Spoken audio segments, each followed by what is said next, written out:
We on the earth, all praises, glory, and honors to the Most High, the God of Abraham, Isaac, and Jacob. And honor and glory of his only begotten beloved Son, the Holy Messiah, who's currently sitting at his right hand right now as we speak. Long live the King. Your brother Malachi Maccabee, Honor Humility STL, Melchizedek Media, Hebrew Israelite Radio Network, Sect of the Nazarene. I'm with my family up in this deal. Y'all say Yahoo. Yahoo! Everybody Yahooing in this deal. And we're going over the 4th of July expose our masters' freedom or independence equals our oppression. You know what I'm saying? We're going to be going over Frederick Douglass' speech, too, that he gave July 5th, 1852 in Washington, D.C. You know what I'm saying? And explaining why we shouldn't be observing this hella day anyway. You know what I'm saying? Negroes right now outside my window popping fireworks. But you just was mad at the Philando Castile verdict. You know what I'm saying? Like you don't like the oppression. You want to get rid of the oppression, but you want to keep the system. The oppression is a byproduct of the system. So the whole thing got to come down. You Negroes have no business popping no fireworks on July 4th. This has nothing to do with you. Your master's independence or freedom equals your oppression.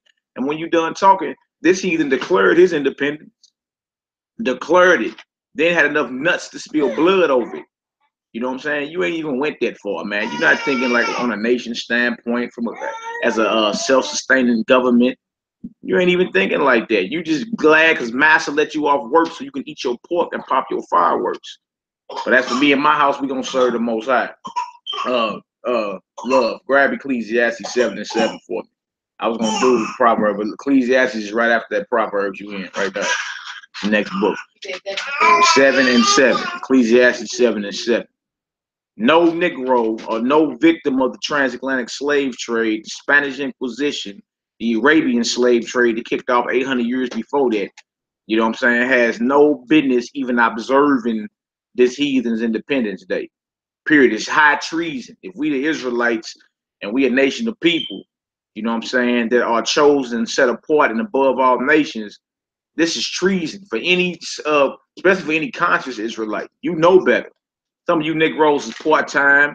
You done snuck off, you know what I'm saying, over there with your family, hollyhocking. I don't celebrate it, but you popping fireworks, you eating the meat, you know what I'm saying? You drinking the liquor. You're doing everything they do when they celebrate this evil day. And when you done talking, back during when we was physically in chains, if you couldn't make your quota, you know what I'm saying, you would be the fireworks spectacle. You know what I'm saying? If you was old and decrepit and couldn't keep up with the youngsters and making your quota, they would drag you into town, tie you to a tree, and light you on fire. You was the fireworks spectacle because the heathen look at it as a business. He like, if you ain't no asset, then you a liability. So to get rid of their liabilities, instead of firing you, they literally fired you, lit you on fire. But the Negro want to go and celebrate the 4th of July with his master still. You still ain't learned what it is to separate or to be holy and set apart. What you think holy means is the Hebrew word kodesh, which means set apart, meaning separate. We don't do what the heathens do. Until you learn that, you should forever gonna be up under his bootstraps. The quickest way to get this devil to drop is to stop being like him. Stop worshiping his God. Stop dressing how he dressed. You know what I'm saying? Stop singing his music. Stop aiding in the destruction of your people.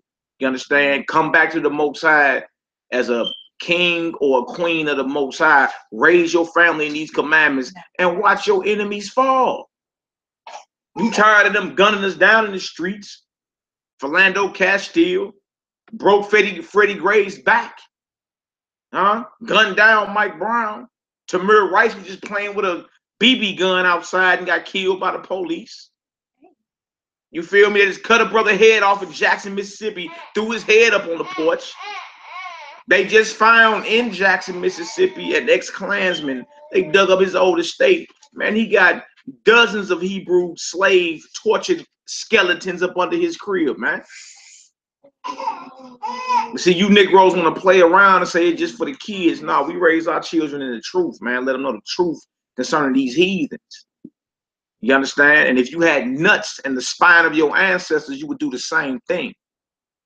So let's get Ecclesiastes 7 and 7 real quick. Shebrew. And again, all praises to the Most High and honor and glory of his only begotten beloved Son. We don't learn the way of the heathens over here. We don't do what the heathen is doing. I don't like heathens anyway. You understand? I don't like the way they look, smell, dress, none of that. Now, I know that it's those of other nations that's going to bend their knee in subjection and serve our power and admit who we are and be handmaids and servants in the kingdom. I know all that, but look, when it's time to speak on the evil and atrocities that your people have done, don't be all nervous and, oh, you shouldn't be talking like that, especially amongst my people. Nervous. Because we putting this heathen on notice about what the hell it is he done to our people, what he is doing, and the judgment that's coming. Most High about to judge this place. And you out there popping fireworks. Let's get it. Let's get it, love. Ecclesiastes 7:7. What it say? Surely oppression maketh a wise man mad. Now, hold on. You claiming to be wise and full of wisdom. The scripture said, surely oppression.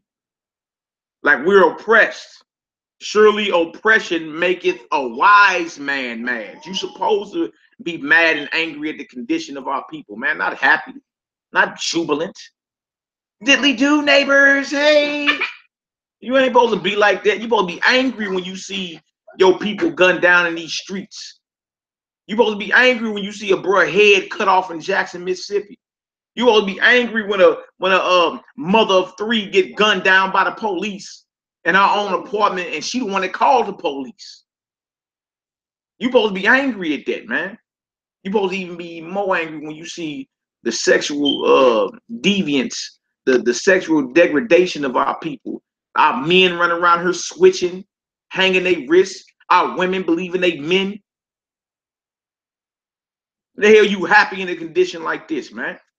But you gonna pop you some fireworks in honor and homage of this heathen's independence, in which he declared his independence. It had enough spine to stand up and go to war with his oppressor. You ain't even did that.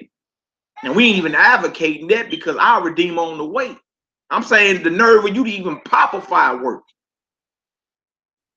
Go ahead. Surely oppression maketh a wise man mad. So anybody, well, that's not wisdom you're using. According to the scripture, I'm supposed to be angry. Just don't sin. Don't allow my anger. Don't have my anger as an excuse to break a commandment or law of the Heavenly Father. But I'm very mad at the situation that our people are in. You ought to be too. All right. Surely oppression make a wise man mad. What else to say, love?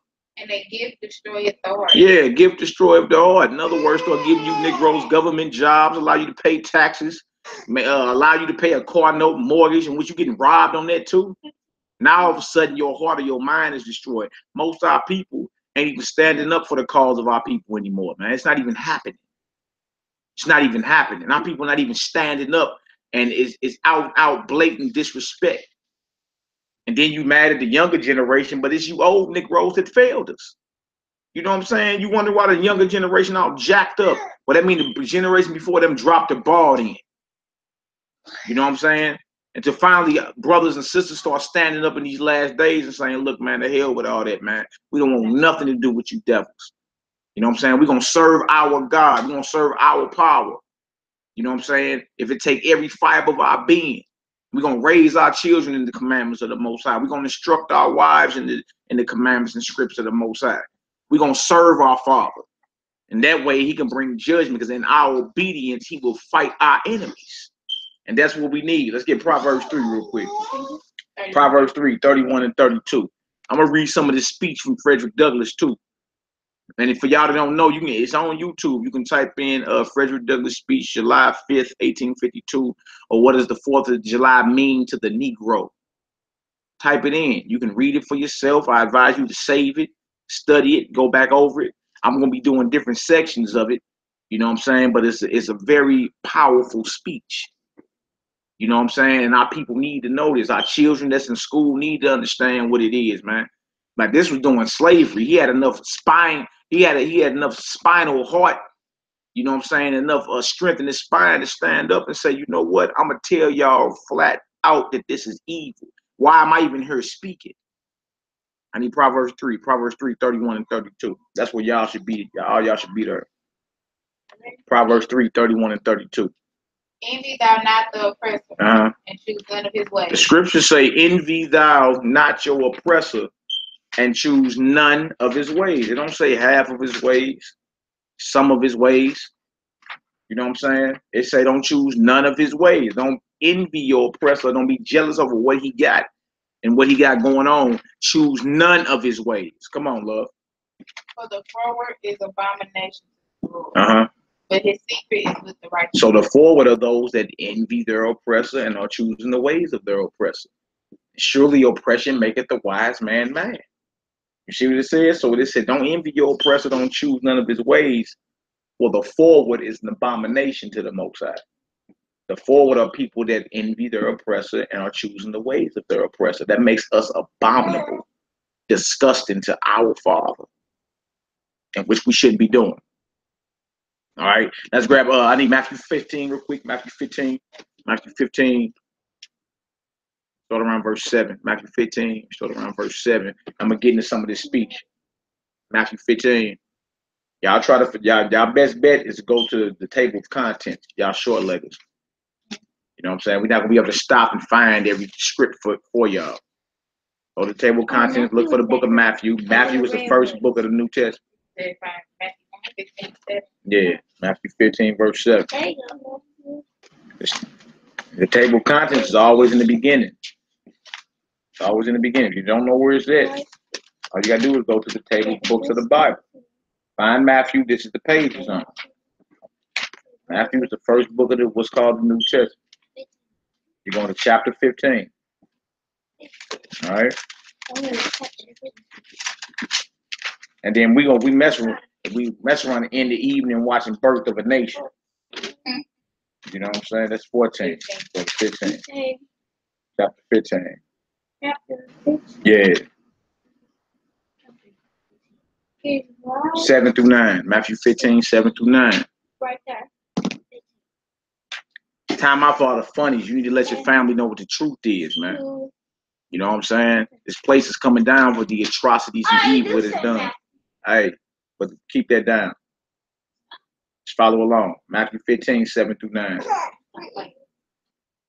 Matthew 50, we in chapter 15, right? Sure. Find verse 7. This is chapter 15, verse 7 through 9. All right. Come on, love. Let's get it. Ye hypocrites. You. Hypocrites. Now, this is red letter. That means the Messiah is speaking, the Son of the Heavenly Father. He called men hypocrites. Ye hypocrites. Go ahead. Well did Isaiah prophesy of you, saying, the people draw nigh unto me with their mouth. Yeah. And honor me with their lips, but their heart is far. So meaning today is just all lip service. You know what I'm saying? People say they love the Most High. I love the Lord. I love Jesus or whatever. You know what I'm saying? But it's just lip service. You know what I'm saying? Notice the Messiah was calling men hypocrites because they just lip service today. Come on, let's get it. Verse 9. But in vain they do worship me. Yeah. Teaching for doctrine the commandments of men. So the commandments of men, like the fourth of your life, that's a commandment of man. And what the Messiah called it, he called it vain worship. Hey, sit up, boy. Sit up. He called it vain worship. Vain means worthless. It means nothing. So why your people get mad at you because, you ain't allowing them babies to pop fireworks or whatever it may be. It's for the kids. The script called it vain. It's a commandment of man and it means nothing. It means nothing. And even one of our ancestors, Frederick Douglass, had enough understanding to know this holiday means nothing to us. You know what I'm saying? A Negro straight spend all his money on some fireworks and then burn it up. You might as well burn your money. What are you doing? You gonna spend all the money on fireworks, light the firework, and then go up and smoke. You might as well took all that money and put it on fire. Spend your food stamps on the food and spend your cash on fireworks. It don't make sense at all. It don't make sense because all you're doing is wasting your money for fireworks. Because all you're doing is burning. Because all you're doing is taking the fireworks, burning them. You're wasting your money because you buying them and then you just burning them. Yeah, it makes sense, though. I'm glad y'all see that. It don't make sense. Why would you buy something to set it on fire? Does that make sense? No. Why does it make sense? If we buy stuff just to burn it. Yeah. You know, like what's the meaning? Why you gotta stuff into the cash? That does not make sense. It don't make That's how sense. he hurt God. I mean, it was if you get into like the book of Joshua or whatever, it go into the Tower of Babel, and when they was building a tower up to heaven, they actually built a tower. Men, when they was united, they had in their mind that they could go to war with God. They was angry at the Most High for bringing the flood on the earth. So in their feeble minds, they thought that they could build a tower into the heavens. Let you know what kind of technology they was dealing with back then. You feel me? Like even technology evolves. I mean, it revolves, should I say? You know what I'm saying? Like what was they dealing with back then to where they actually was building a tower into the heavens, and then when they got so far, they shot off. You know what I'm saying, into the heavens. Like, why are you doing that? Why on New Year's they always shoot to the earth? You know what I'm saying? Why you all these fireworks they popping and shoot up, exploding. Yeah. What's the purpose of it?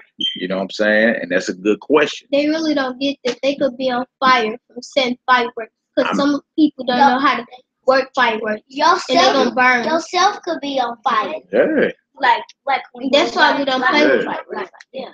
Real talk. So it don't make sense for us to even be doing it. Why would you buy something to set it on fire? It's insanity. All right. You should have bought all your money. It's called thinking. That's why you got to brain. Oh, I know those sticks that they be. Them are called sparkles. Yeah, they putting them on fire. Yeah, sparkles. Also, they use them to light their little Roman candles. We not no Romans. What are we doing? We Israelites. We Israelites. That's right. So look. So he said it's vain worship if we teaching for doctrine the commandments of men. All right. Let me get one more, and we're gonna jump into it. Isaiah 29. Isaiah 29, 9 through 14. Isaiah 29, 9 through 14. Isaiah 29 is in Isaiah and what's called the see how that Isaiah. Yeah, that's he's one of the prophets. That's in what's called the Old Testament. Isaiah the 29th chapter. Isaiah chapter 29. Isaiah chapter 29. In the Old Testament? Yeah, 9 through 13. Isaiah 29, 9 through 13. That's right. So what we learned so far, we learned that the traditions of man, the traditions of men are vain worship when it comes to the Most High.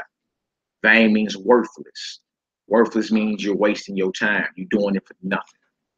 Okay, so if July 4th is not a commandment of the Most High, the God of Abraham, Isaac, and Jacob, then it falls up under the category of being a tradition of man. Y'all understand that? Yeah. You understand that? It's a tradition of man if it's not a commandment of the Most High. And we just read that it was called vain worship. Vain meaning you wasting your time. Worthless. It's worthless. Okay? So Isaiah 29, let's read 9 through 13. Isaiah 29, 9 through 13. Stay yourselves and wonder. Yeah. Cry ye out and cry. Yeah. They are drunk, but not with wine. So hold on, how are you drunk, but it's not with none of that cognac or that wine? He's describing a spiritual drunkenness. Our people claim they sober all day. I don't drink, I don't smoke, but they the same ones out there celebrating this right here.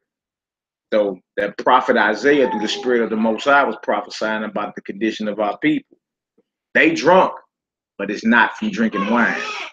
Okay, because too much wine I have you feeling a little tipsy. All right, go ahead. Yeah.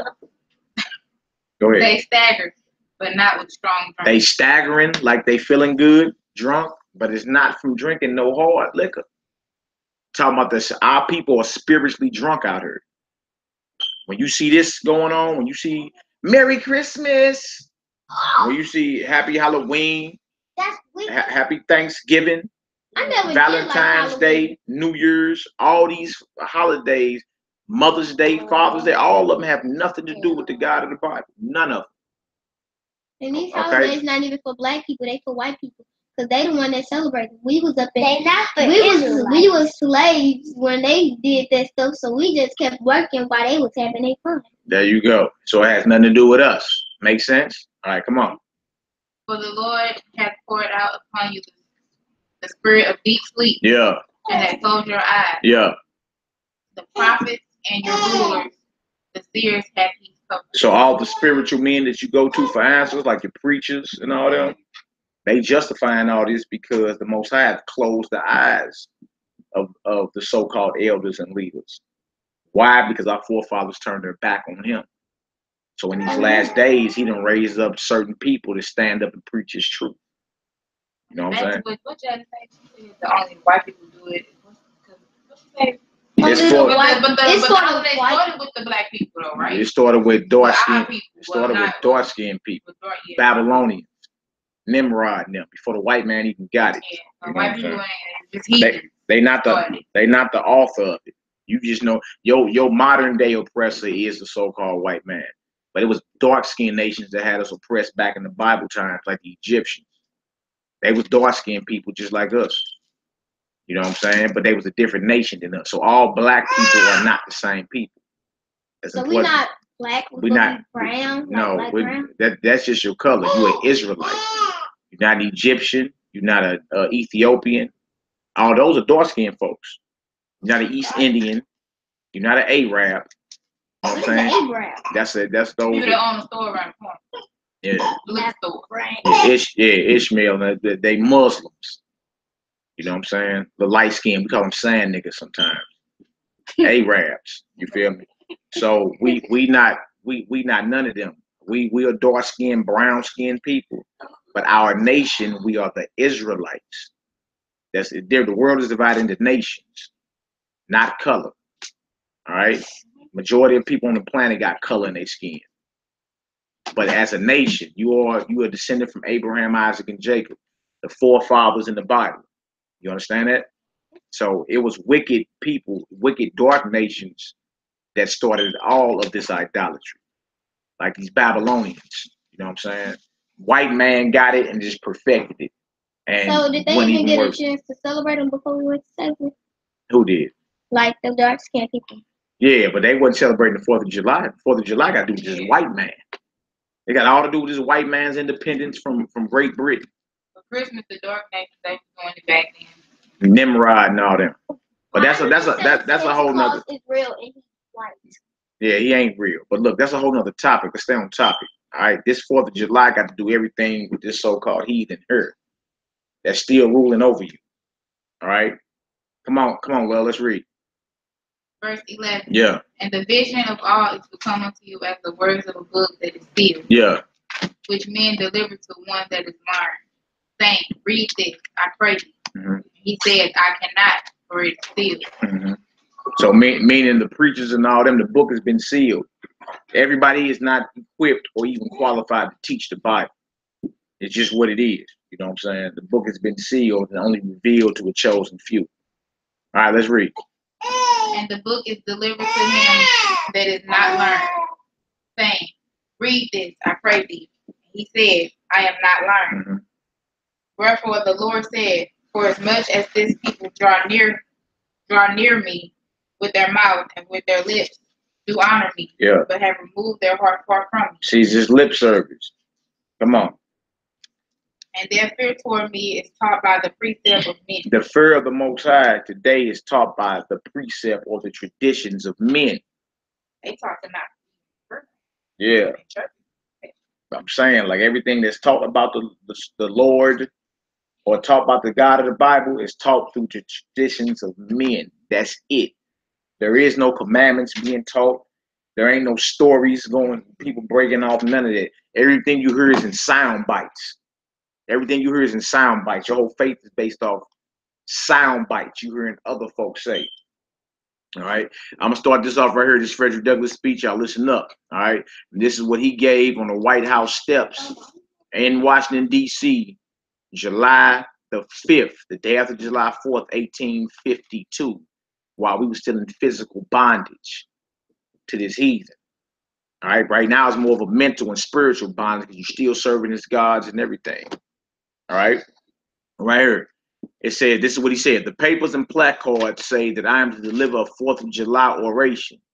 This certainly sounds large and out of the common way, for it is true that I have often had the privilege to speak in this beautiful hall and to address many who now honor me with their presence.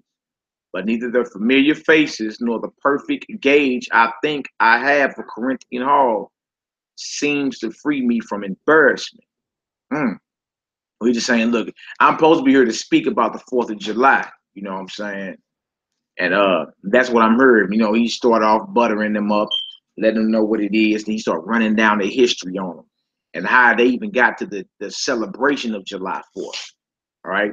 The fact is, ladies and gentlemen, the distance between this platform and the slave plantation from which I escaped is considerable, and the difficulties to be overcome in getting from the latter to the former are by no means slight. So it wasn't easy to escape, he's saying. It wasn't easy for him to arrive where he at. You know what I'm saying? It took a lot of blood, sweat, and tears, a lot of sacrifice. You know what I'm saying? And that's what it was. He had to stand up and fight against oppression. Today, you look at it like it's evil. Oh, he's being a terrorist. He's being a rebel. Well, you done ripped the Bible. You ain't got to be yanking like that. Just flip the pages over, man. All right? But he's being a rebel. You know, our people today are so comfortable in their captivity and their oppression. You know what I'm saying?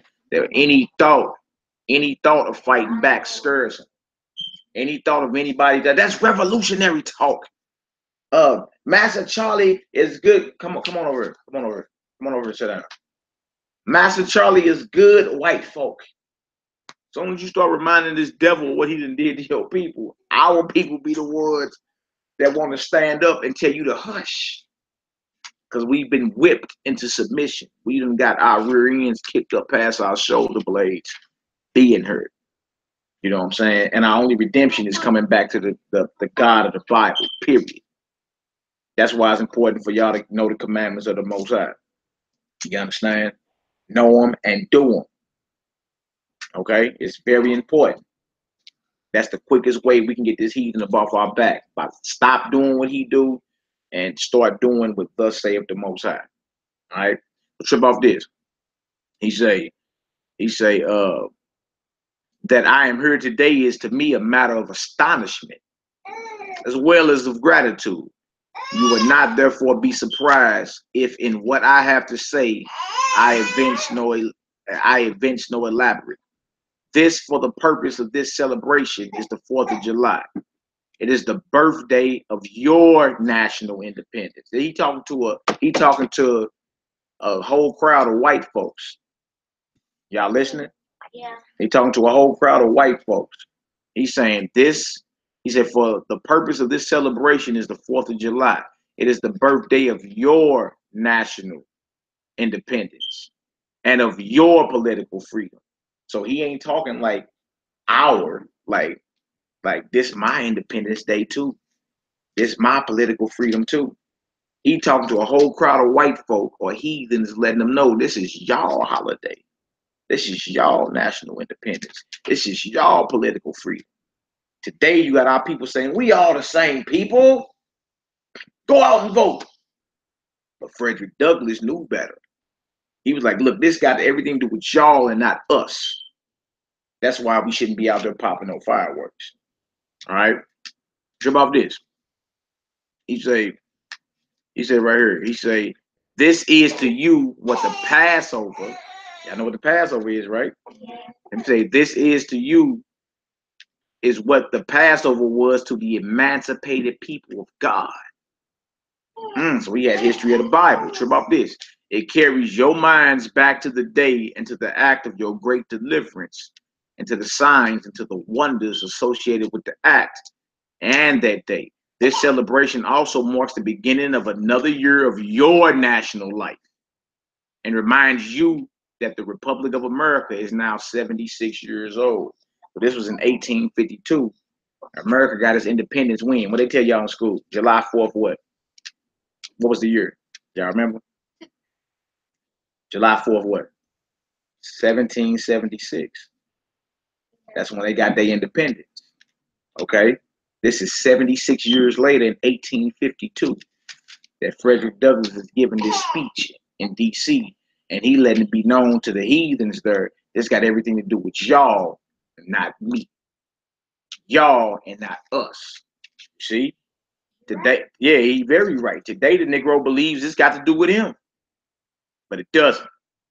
All right. To say now that America was right and England wrong is exceedingly easy. So he's like, look, you can say now, 76 years later, that England was wrong. But had you been saying that while England was ruling, you would have been locked up for treason. You'd have been killed for it. So you can say after the fact, yeah, they was right. They won. They was right. You know what I'm saying? Or they was wrong. You can take sides after the fact. But if you was doing it to stand up and say it before it come to pass, takes bravery. All right. So he's saying it's easy to say now that they was wrong. Everybody can say it. The dastard, not less than the noble brave, can flippantly descant on the tyranny of England towards the American colonies. It is fashionable to do so. It's the end thing. Everybody loves to rant on England and how they was oppressing the colonists. Oh, you can do that now, huh? What about this? He said, but there was a time when to pronounce against England and in favor of the cause of the colonies tried men's souls. So it's just like us today, standing up and saying, the hell with America. The hell with the United States of America. They oppressing us. They going down. To say that today, you be labeled as a terrorist, a terrorist, a rebel. You know what I'm saying? But the very men that stood up and fought against England were saying the same thing about England that we saying about America. You see that? They were saying the same thing. The hell with Great Britain. The hell with them taxes. They oppressing us. You see? Now, to England, to Great Britain, these men were terrorists. These men were traitors. But to the Americans, they was patriots. They was freedom fighters. You see what I'm saying? So it's the same dilemma with us. The Israelites who were the slaves in America. We saying, look, the hell with the United States. We've been oppressed since we arrived on these shores. You know what I'm saying? And after this place fall, everybody can say, yeah, the hell with the U.S. Yeah, it's easy to say then. But to stand up while you being oppressed and say, look, the hell with this place. God gonna judge this place. You feel me? That takes bravery. It takes courage. And most people don't want to do that because you get branded a certain way and it won't be as convenient for you in life. You know what I'm saying? Everybody know, oh, there he comes. But they had to do the same thing. That's the point. They had to do the exact same thing. So he said right here. He said right here. They who did so were counted in their day plotters of mischief. Like they call the Israelites that because we preach about the destruction of this place. Plotters of mischief, agitators and rebels, dangerous men. To side with the right against the wrong, with the weak against the strong, and with the oppressed against the oppressor. Here lies the merit, and the one which of all others seems unfashionable in our day. So the straight stand up for the oppressed and say the hell with the oppressor. You know what I'm saying? You get branded a rebel, an agitator, and a dangerous man. The cause of liberty may be stabbed by the men who glory in the deeds of your fathers. Again, we read in Frederick Douglass speech he gave July 5th, 1852, about the 4th of July and how it has nothing to do with the slaves for the YouTube family that's viewing in, you know what I'm saying? And how shouldn't a Negro breathe in oxygen? Should nobody of the 12 tribes scattered worldwide breathing oxygen be out partaking in their oppressor's independence from his master? What are you doing? It makes no sense. All right. Feeling themselves harshly. And remember, this is Frederick Douglass talking about the colonists who colonized America and how they had to stand up and fight against Great Britain to win their independence so you Negroes could pop fireworks today. All right. Look, be quiet. It says, feeling themselves harshly and unjustly treated by the home government, your fathers, like men of honesty and men of spirit, earnestly sought redress. They petitioned and remonstrated. They did so in a decorous, respectful, and loyal manner. Their conduct was wholly unexceptionable. This, however, did not answer the purpose. They saw themselves treated with sovereign indifference, coldness, and scorn, yet they persevered. They were not the men to look back. So he letting them know about the men that had to stand up to fight for their independence. And how they had to be branded traitors, rebels, and all that. All right, so he gonna bring them full circle and then talk about the hypocrisy of his nation and how y'all gonna be one standing up and fighting against your oppressor. But when you hear about us fighting for freedom, now all of a sudden we the rebels now. You know what I'm saying? All of a sudden we the ones that's the agitators and the dangerous men. But you had to do the same thing to get free. You see, freedom come with a hell of a cost. You know what I'm saying? It's just what it is, man. And what you'll find out is most Negroes just yapping. They ain't really ready to go to extreme measures. You know what I'm saying? To be free from their oppressor, they're not. Why? Because our Redeemer is going to have to set things in order, man. It's just what it is. A Negro is destroyed today. There ain't no getting around it. There ain't no, you know what I'm saying? You can complain, all you Hebrews out there, you can complain all you want about our situation. Ain't nothing finna change. You know what I'm saying? All we sent to do is warn our people. You dig? We need to let them take her in the room. And she clowning. And she fight. Yeah. Y'all go take her in the room. Okay. So Daddy, it's basically like we gotta find the freaking, but they had to do it first. Yeah, they had to do it first. You know what I'm saying? But now we looked at like we just the rebels and angry.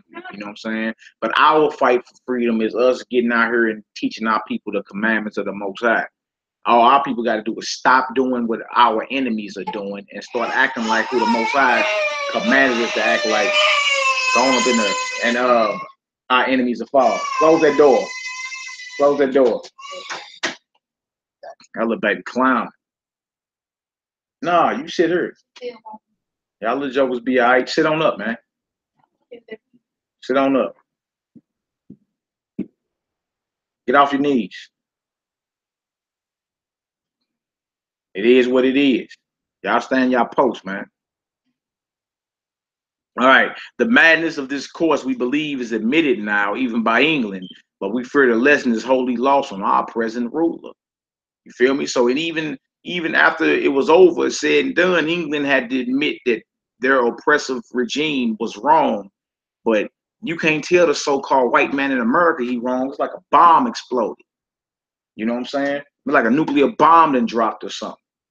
Like, how was England wrong for oppressing them, but they not wrong for oppressing us? You see what I'm saying? So listen, because Frederick Douglass is bringing them full circle. He let them know this is the history. This is how y'all got free. Y'all forefathers stood up and fought against oppression. They had the right to do so. You understand? Now, if y'all celebrating that and y'all so hunky-dory about that, how in the hell do y'all own slaves? How in the hell y'all murdering these bros in these streets? You understand? Trip about this. Oppression makes a wise man mad. We read, that was our first scripture, Ecclesiastes 7. Frederick Douglass was quoting script.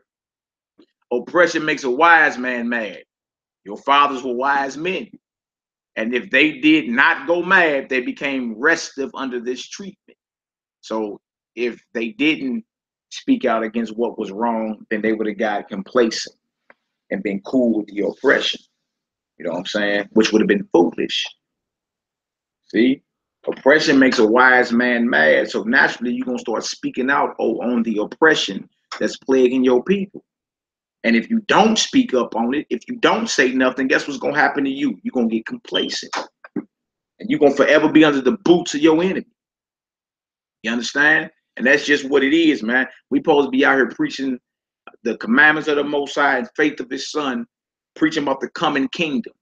And the kingdom of the Most High, the kingdom of Hamashiach, you understand, is going to reign supreme on this earth. And America will be destroyed. America would not be a close number 2 to the kingdom of the Messiah. Nuh-uh, ain't happening. Every knee gonna have to bow and confess who the King of Kings is. You know what I'm saying? And in that day, when you fish lip heathens really understand, y'all gonna be like, man, those were his people. We the ones he coming to redeem. So our independence is coming. Independence from our oppressor. You know what I'm saying? And being totally dependent on our power, our Elohim. And honor and glory of his only begotten beloved son. You know what I'm saying? That's coming. And that's the gospel. You know what I'm saying? There's a kingdom coming.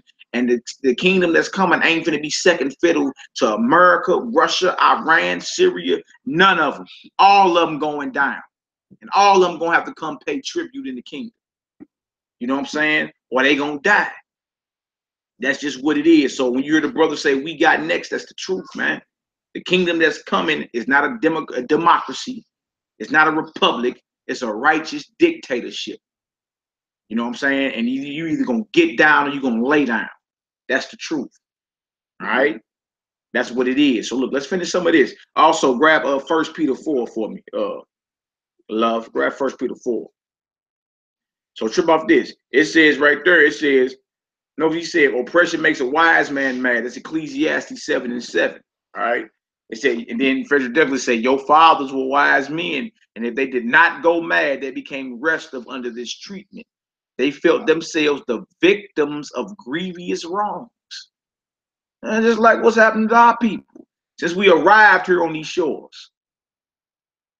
You understand? Grievous wrongs. All right? So it said right there, grievous wrongs, wholly incurable in their colonial capacity. With brave men, there is always a remedy for oppression. You see that? With brave men. You understand? And that's what we raising up. We raising up brave young Israelite men, soldiers out here, man. That's going to be brave enough to look this heathen in his face and let him know, look, the hell with you and your flag. You understand? And to get they brothers out these streets, to get they sisters off these stripper poles, to get these brothers off these drugs. You know what I'm saying? That take a man of heart, courage, and bravery. And those the men we raising up. Those the brothers we seeking out here. You know what I'm saying? Because it takes somebody of a stiff back and great courage to stand up and break the chain of ignorance in their family, man. You understand? And look, I ain't doing none of that no more. Whole family flip on you, talk crazy about you. He's in a cult. Huh? You ain't letting them babies do that no more. Huh? You had Christmas. You grew up doing the 4th of July. So I applaud you. You know what I'm saying? Because that takes confidence. That takes courage. That take for someone to be real brave, to stand up and say, look, the hell with the traditions I've been taught. If it ain't about the Bible, I don't want nothing to do with it. You understand? And that's the mindset we gotta have. You know what I'm saying? The Bible, believe it or not, the Holy Scriptures is the blueprint to our revolution. The Scriptures are. You understand? And before we can get physically free, we first must be free inwardly. We got to bang against what's plaguing us, and that's sin. That's why the commandments are so important, because transgression of the commandments is sin. So we first got to know what our enemy is and how to properly wage war against our enemy. You understand? If not, you take a whole bunch of Negroes and put them and just cut them loose on a plot of land, that kingdom will fall overnight. You understand? We got to be instructed in righteousness and in the spirit of the Most High on how we supposed to move and maneuver out here. And that starts with knowing the commandments of the Heavenly Father, man. You feel me? And raising your children to be a diehard Israelite. Raise your family, instruct your wives, instruct your children in what thus saith the Most High. And as we're doing that, you're going to watch this kingdom fall more and more. You understand? The quickest way to make this heathen fall is to stop doing what he's doing. Don't do what the heathen do. Do what the Lord say do. Do what the Most High, Yahweh, say do in the Scriptures. You know what I'm saying? And you grow up mighty. You little jokers will be better than us. You know what I'm saying? You grow mighty out here to where the Most High fight all your battles. That's what we want. We don't want to make the same mistakes of our forefathers who turned their back on the Most High. And that's how this heathen got over us. The heathen got over it because we turned our back on the Most High. And the Most High said, oh, yeah, I got something for you. I'm going to send them heathens on you. You want to listen to me? Bow to him. I'm tired of bowing to heathens. You know what I'm saying? So we got to turn back to our Father so he will fight for us. All right? That's just what it is. Don't you want God to fight for you? Don't you want Yah to fight for you? What about you? Don't you? Don't you want the Most High to fight for you? Or you want the Most High not to fight for you? What you want? You want the Most High to fight for you, right? So the best way to do that is to do what he says. Okay? You do that by being obedient, staying away from the 4th of July is one example. Okay? Keep the feast days. I take y'all to them feast days. You know what I'm saying? Y'all be having fun at the feast days, right? So we have fun. We just have fun doing what the Most High say. All right? Make sense? Say Yahoo. Yahoo. All right, little jokers. That's what I'm talking about. All right, now check this out. Check this out right here. All right, love. Where you at? I told you grab what? 1 Peter 4? Yeah, We're gonna read 1 through 4. Now true about this. With brave men, there is always a remedy for oppression. Just here the idea of total separation of the colonies from the crown was born. See, so they knew, they say, look, for us to get our independence, we gotta separate. Today, that's looked at as being radical. Our people don't want to separate, so that means our people don't want their independence. They don't want their freedom. You see? If you really want freedom from your oppressor, you first must what? Look, you stay over there, I'ma stay over here. You feel me? We first must separate from them. Now, separation from them will do nothing if you go somewhere else and you acting just like them. You see? So the first step to separation is to stop doing what he's doing. Go tell all your cousins, okay? And all of them. We don't do this because we trying to get back. We trying to get our power that God gave us back. That Yah gave us back, all right? And the first thing we got to do is stop doing what they're doing by separating from them. The first key to separation is stop mocking him. Not mocking him, stop mimicking him, okay? Stop trying to copy after him. You know how sometimes you see him do something and y'all copy each other? I mean, that's fine, y'all brothers, okay? But you don't want to copy the heathen, okay? You understand? Yes. All right. So they knew that they had to separate, all right? It was a startling idea, much more so than we at this distance of time regarded. The timid and the prudent, as has been intimidated of that day, were of course shocked and alarmed by it. So meaning the ones that were brave said we got to separate. The ones that were soft, it's like, oh my God, what do they mean separate? Now how many lives are going to be lost? Oh my God, it's going to be war. It's going to be bloodshed. You know what I'm saying? But that's the cost of freedom. All right? When you go back to the Passover, the Most High had to put a hit down on Pharaoh and his. You know what I'm saying? Because he wouldn't let us go. So he had to straight come through and kill the firstborn of Pharaoh. Because Pharaoh then was killing our firstborn. The Lord said, I'm going to pay you back. I'm going to pay you back in spades. You killed my sons, I'm finna come kill your sons. Then you're going to have to let my people go. That's why we celebrate the Passover. See that? See? So it's all about revolution. It's a reason why we do what we do. Just like it's a reason why the heathen do what they do. You know what I'm saying? But it has nothing to do with us, so we shouldn't be doing it. You understand? You understand? Yeah. All right, I'll trip off this right here. So, fellow citizens, pardon me. This is still Frederick Douglass, July 5th, 1842. Fellow citizens, pardon me. Allow me to ask, why am I called upon to speak here today? So we asking, what y'all got me here speaking for? Why am I called upon to speak here today? What have I or those I represent to do with your national independence? You see that? Frederick Douglass asking a question. Why am I here speaking? And what do I or those I represent, my brothers and sisters that's in chains? What does this have to do with me? What have I or those I represent to do with your national independence? He's asking a question. You see that? He's like, look, I have no business here. Why? What you call me for? Okay, trip off this. He said, are the great principles of political freedom and of natural justice embodied in the Declaration of Independence extended to us?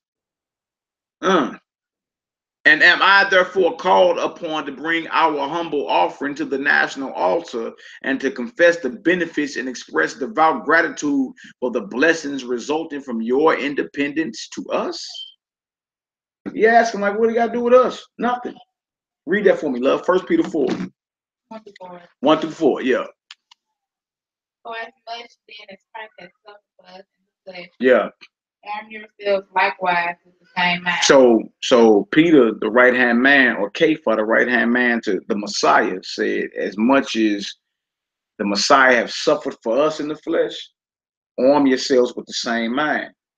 Everything ain't gonna be easy in this walk. Everything ain't gonna be, you know what I'm saying, like gonna go smooth for you. You're gonna go through your fiery trial in this walk right here. So the first step is to arm yourselves with the same mind. Prepare yourselves to be tried in this walk right here, because you are. And one of the trials you go through is when you tell your people, we don't do that no more. No, we don't do the 4th of July. That's the white man's holiday. You see what I'm saying? Prepare yourselves to be talked about and mocked. They're gonna talk bad about you. Yeah, party poopers, they don't even mean that no more. Yeah, y'all party poopers. It don't mean that no more. It's just family getting together. But the fact of the matter is, you wouldn't even be doing this had not this event from hundreds of years ago happened. It just ain't pop up out of nowhere. You know what I'm saying? All right, come on. What else to say, love?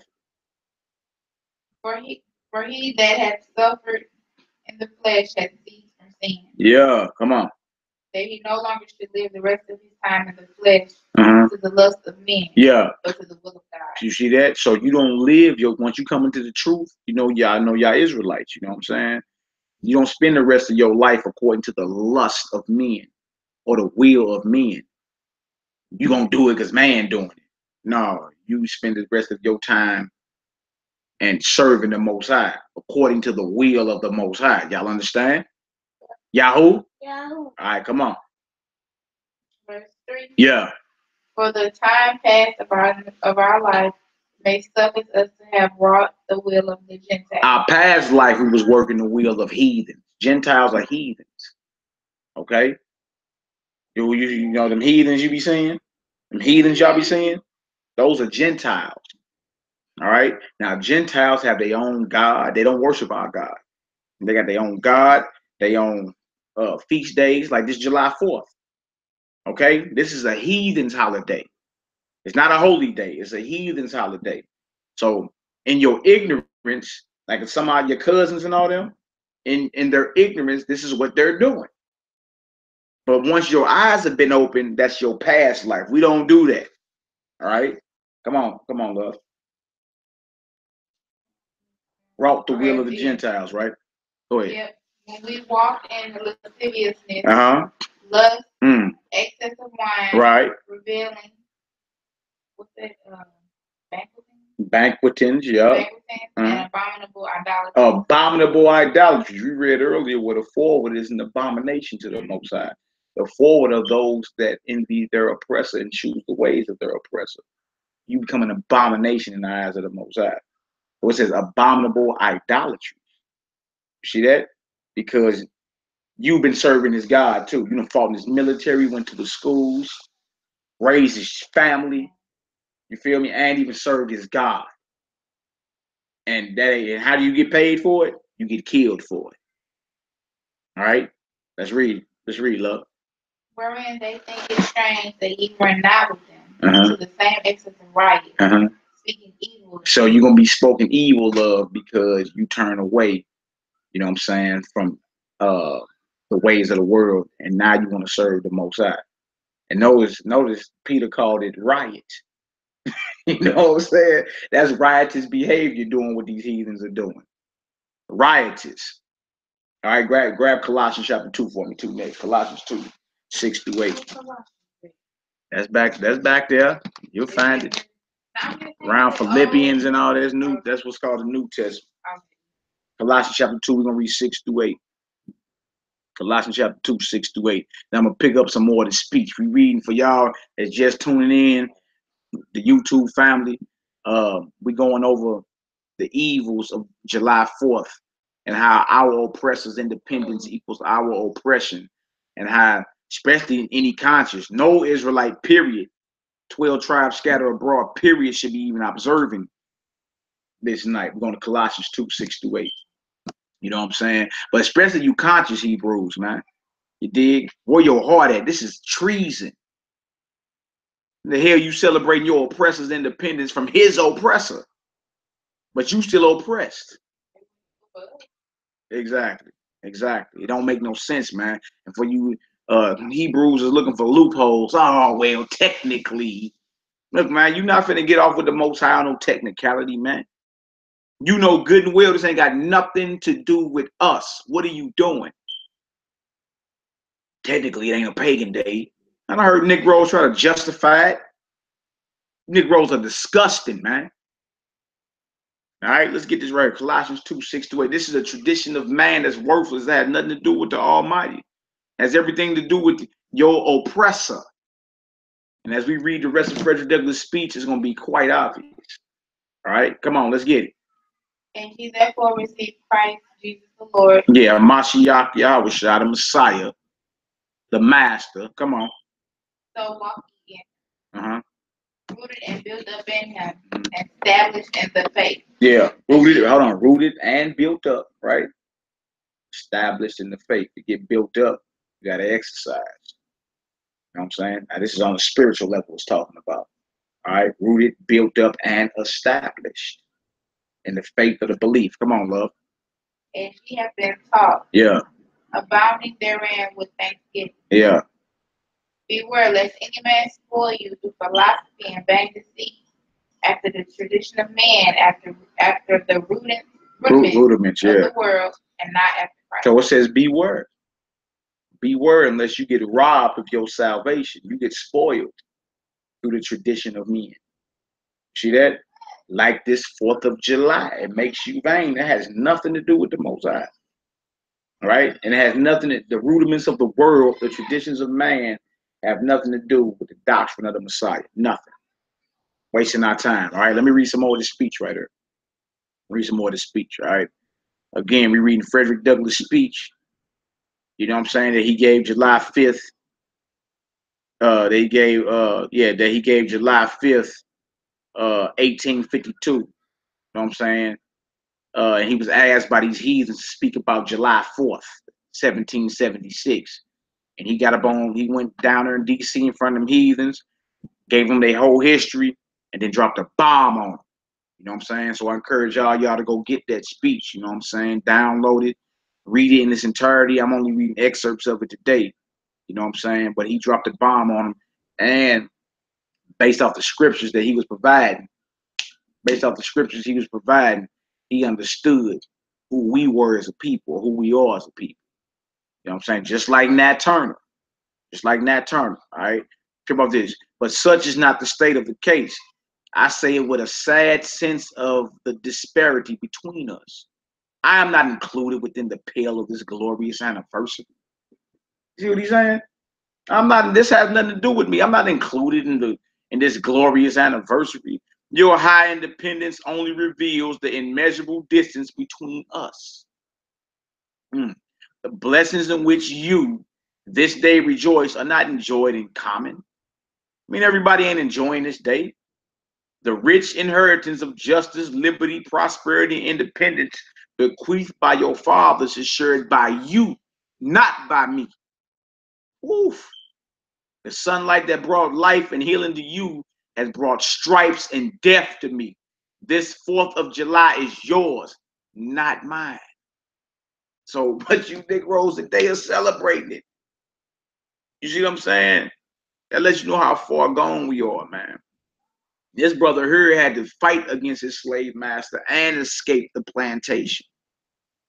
Only to get caught in front of some heathens to speak about July 4th. And he started dropping the hammer on them.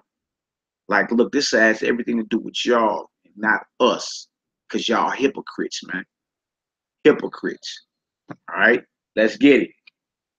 Trip off this. Also, I need grab that Psalms 137 for me. We're going to run across that in a minute. Psalms 137, Psalm 137 chapter. You may rejoice. You may rejoice. I must mourn. To drag a man in fetters into the grand illuminated temple of liberty and call upon him to join you in joyous anthems or inhuman mockery and sacrilegious irony. Do you mean citizens to mock me by asking me to speak today? If so, there is a parallel to your conduct. And let me warn you that it is dangerous to copy the example of a nation whose crimes, lowering up to heaven, were thrown down by the breath of the Almighty, burying that nation in irrecoverable ruin. I can today take up the plaintive lament of a peeled and woe-smitten people. So he letting America know, y'all copying Egypt. Egypt never recovered. Once the Most High dropped that hammer on Egypt, for what they did to us, Egypt to this day never recovered. Egypt is a dust bowl to this very day, 3,500 years later. Where he telling America back in 1852, y'all copying Egypt, who was destroyed by the breath of the Almighty. So what you think gonna come to America? That's why the Negro should not be in that American spirit, like he a good old, like the Sheriff David Clark Negro. All these so-called Uncle Tom Negroes, these coons out there. Or I call them monkey men, because coon mean the established Negro. I call them monkey Negroes. You dig? Like, they are copying the same oppressive regime that Egypt did when they had God's people enslaved, and the Most High destroyed Egypt. To this day, it has never recovered.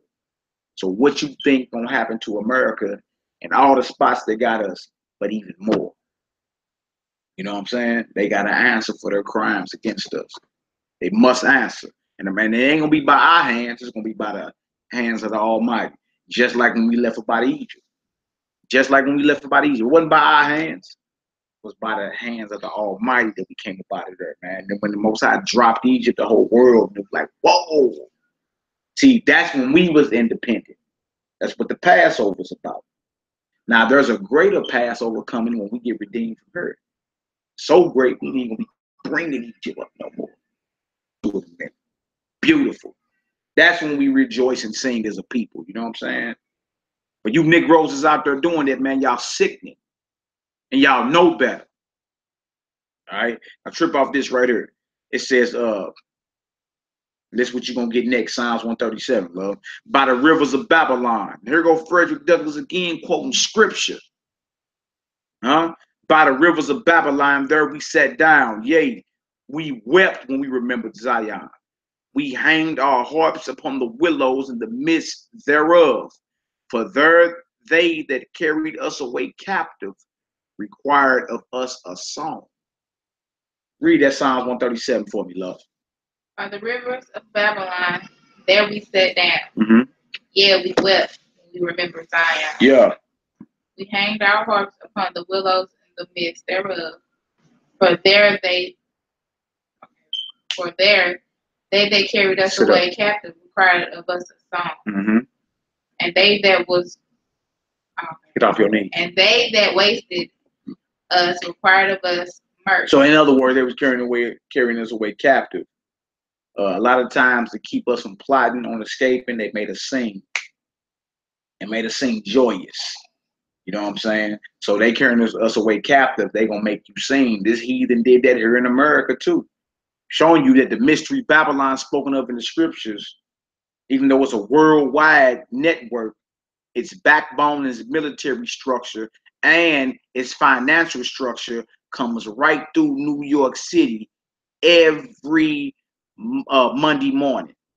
You know what I'm saying? Make no mistake about it, man. The United States got over 1,000 military bases and it's only 7 continents and 191 countries. You understand? America got 1,000 military bases throughout the entire earth. You can't tell me this ain't the military structure and the backbone of what's called the worldwide network of Babylon. You understand? Come on, let's get it, Shebrew. What else to say? Verse 3 again. Yeah. For there they that carried us away captive required of us a song. And they And they that wasted us required of us mirth. Yeah. Sing us one of the songs of Zion. Sing us what? One of the songs of Zion. Sing us them beautiful songs of Zion, because this very day we got the most beautiful voices, especially our daughters, our sisters, you understand?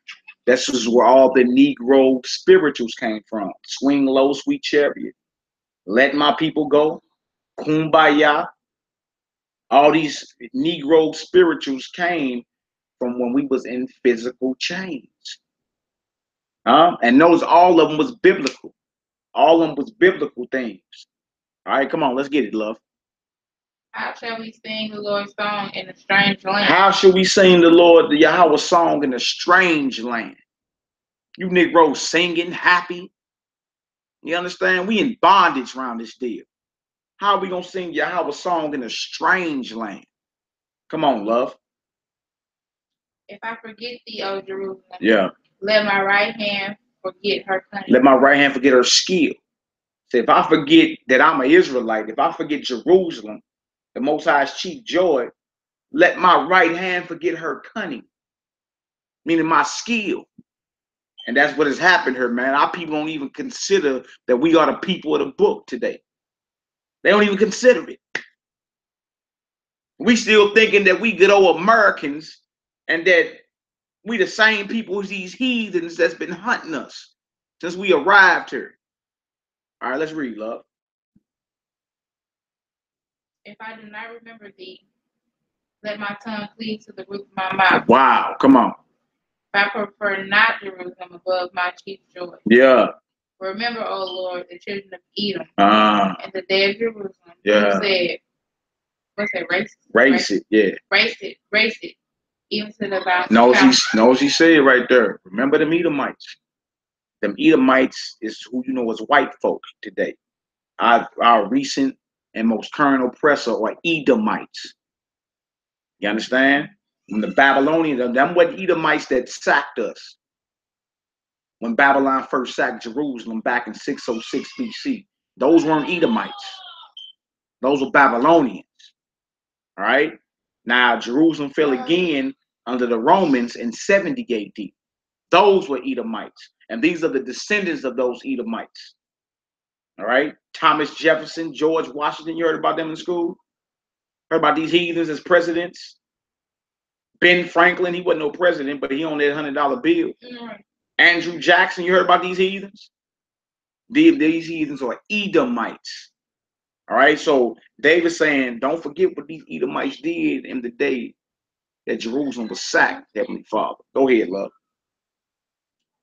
Raise it, yeah. Okay, raise it. Even to the foundation thereof. Yeah. Verse 8. O daughter of Babylon, who art to be destroyed. Nah, remember he talking about the Edomites, right? Then he put another name on, called them the daughter of Babylon. The daughter, meaning a child of Babylon. Okay, go ahead. Who art to be destroyed. Come on. Happy shall he be that rewarded thee as thou hast served him. Yeah. Happy shall he be that taketh and dashes thy little ones against the Yeah, because you know what happened to Okay. Yeah, because you know what happened to our little. Just like it was paid back to Pharaoh and his firstborn. All what's been happening to our little ones, the kidnappings, the rapings, gator bait, how they used to catch alligators back in the day.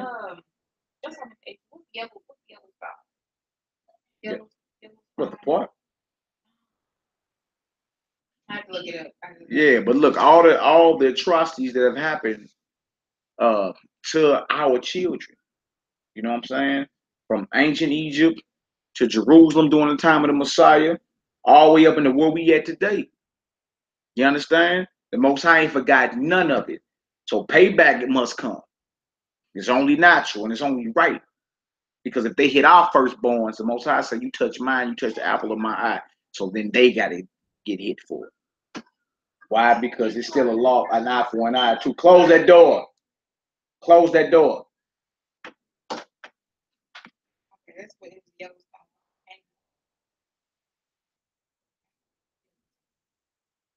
Yeah, so basically Frederick Douglass was reading Psalms 1. He was quoting Psalms 137.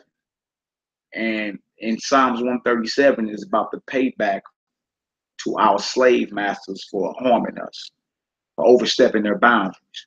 You see that? It's payback for that. And notice he said, happy shall he be that taketh and dash your little ones against the stones. Payback. And that's coming. It won't be at the hands of us. It'll be by the hand of the Almighty Creator of heaven and earth. You understand? Because even to this very day, you got people that sneeze at slavery. They look at it like, oh, y'all still talking about that. Look, y'all don't say that to the Jewish folk when they bring up their Holocaust. Y'all don't say that to none of these people that, you know, went through any type of atrocity and they speak on what has happened. You never tell them to forget about it. Yeah, yeah. All right, trip off this. Trip off this. This is some more of his speech. He said, fellow citizens, above your national tumultuous joy, I heard a mournful wail of millions. So while y'all enjoying and having fun, there's millions suffering behind it. This is hypocrisy at its highest. You understand? I need Jeremiah 10:1 next. So he's saying flat out, like, even though you join, it's millions that are mourning. So how are you celebrating independence, but you got slaves that aren't independent? And you'll go to the lengths to call them rebels, agitators, and dangerous men because they speak of freedom. You can't even back a dog into the corner without him striking back. You can't back a dog into a corner. He eventually gonna strike back. You know what I'm saying? So anytime they hear of any of us speaking up against what has happened, we're labeled, you know, rebels, fanatics, any of that. You know what I'm saying? But every action has a reaction. So again, fellow citizens, above your national tumultuous joy, I heard a mournful wail of millions whose chains, heavy and grievous yesterday, are today rendered more intolerable by the jubilee shouts that reached them. If I do not faithfully remember those bleeding children of sorrow this day, may my right hand forget her cunning, and may my tongue cleave to the roof of my mouth to forget them over their wrongs, and to chime in with the popular theme would be treason, most scandalous and shocking. Post before God and the world. Boy, Frederick Douglass put it on the line. He said to forget what has happened here is treason. To forget what has happened to our people is treason. And he said most scandalous and shocking, and will make me a reproach before God, Yahweh, and the world if I forgot what has happened here. Grab Isaiah 49 for me. Love. Grab it, Isaiah 49:15. Grab Isaiah 49 for me. Isaiah 49. You said Jeremiah. Yeah, grab this Isaiah for me real quick. Isaiah 49. Notice Frederick Douglass said, if I forget, that's treason. You understand? Isaiah 49:15. Can a woman forget her suckling child, that she should not have compassion on the son of her womb? Yeah. Yeah, they may forget, yet will I not forget thee. Yeah. Behold, I have graven thee upon the palms of my hand. Thy walls are continually before me. Know what he said? They may forget, but I will never forget. So why the Negroes in, oh, well, you know, that video rubbed me the wrong way. Why don't you all just forget it? The Most High ain't going to forget what has happened. The Most High ain't forgot what has happened. Why would I forget? And Frederick Douglass didn't forget. He said to forget them, to pass lightly over their wrongs, and to chime in with the popular theme would be treason, most scandalous and shocking, and will make me a reproach before Yah and the world. I will be a reproach before my Maker in the world if I forgot the atrocities that have happened to our people. Why the heathen are celebrating 4th of July. You Negroes have forgotten, and that's why you out there popping fireworks. I said it was treason earlier, and it is. Frederick Douglass called it treason back in 1852. You see that? Grab it, Jeremiah 10:1 for me. Jeremiah 10:1. Hear ye the word which the Lord speaketh unto you, O house of Israel. Yeah. Thus saith the Lord, learn not the way of the heathen. Learn not the way of the heathen. Come on. And be not dismayed at the signs of heaven. Uh-huh. For the heathen are dismayed. All right, drop that. Grab Jeremiah 17 for me, 5 to 10. Jeremiah 17, 5 to 10. Jeremiah 17, 5 to 10. We got a couple more scriptures.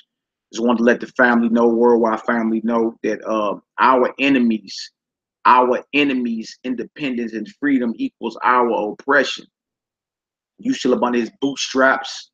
You still spending his money. You understand? You still punching the clock to keep up his corporations. You still a slave.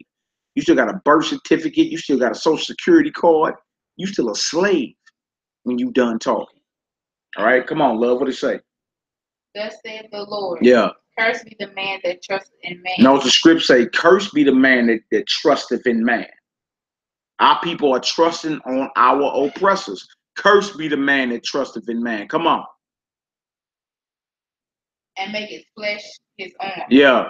And whose heart departed from the Lord. So what that's about, tattoo? Nah, it's all about you trusting in man. That's all it is. And make his flesh his arm. He's breaking down what he said at first. You know what I'm saying? That's all he's going into. You making flesh your arm. Okay. You trusting in man and not in the Most High. All right, come on, let's read. Verse 6. Mm-hmm. For he shall be like the heath in the desert, and shall not see when good cometh, but shall inhabit the parched places in the wilderness. You see that? You don't want to live in no parched places in no wilderness. You see that? All because you trusting in man. Come on, let's get it. And they sought land and not inhabit. Yeah. Blessed is the man that trusteth in the Lord. Yeah. Whose hope the Lord is. Yeah. For he shall be as a tree planted by the waters, and that spread out her roots by the river. Yeah. Shall not see when he cometh, but her leaf shall be green, and shall not be careful in the year of drought. Yeah. Neither shall cease from yielding fruit. Yeah, so if you trust in the Most High, you like a fruitful tree. It's planted by rivers, meaning you will always get your water. You know what I'm saying? You're not going to cease from yielding fruit. There won't be no drought for you. You see? So he's comparing those that trust in man will inherit the parched places in the wilderness. Those that trust in the Most High will be like a fruitful tree planted by the river. Come on, what else to say? The heart is deceitful above all things. Yeah. And desperately wicked. Come on.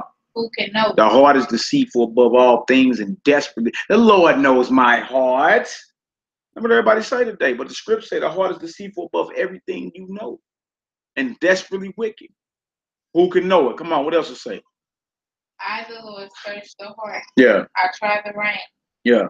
If to give every man according to his ways, yeah, and according to the fruit of his doing. Yeah, that's what he does. You feel me? So he tries our hearts and our minds. And you're going to get according to the fruit of your doing. Meaning whatever you done did out here that's evil, you're going to have to answer for it. All right? So look, let me read some more of this.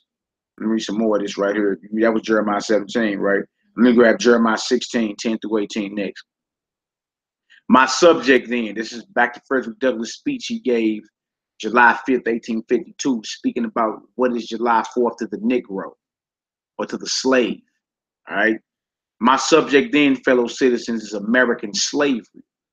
I shall see this day and its popular characteristics from the slave's point of view. So in other words, he breaking down July 4th. We say he's going to break it down from a slave's point of view. Standing there identified with the American bondman, making his wrongs mine, I do not hesitate to declare with all my soul that the character and conduct of this nation never looked blacker to me than on this 4th of July. Whether we turn to the declarations of the past or to the professions of the present, the conduct of the nation seems equally hideous and revolting. America is false to the past, false to the present, and solemnly binds herself to be false to the future. Woo! Cutting heads in a room full of heathens, while most y'all have been shucking and jiving, trying to save face. Yeah, trying to be politically correct. Nah, man, he laid it on the line here. Standing with the Most High and the crushed and bleeding slave on this occasion. So he's like, I stand with Yah, I stand with the Creator and the bleeding slave on this occasion. I will, in the name of humanity, which is outraged, in the name of liberty, which is fettered, in the name of the Constitution and the Bible, which are disregarded and trampled upon, dare to call in question and to denounce with all the emphasis I can command everything that serves to perpetuate slavery, the great sin and shame of America. I will not equivocate.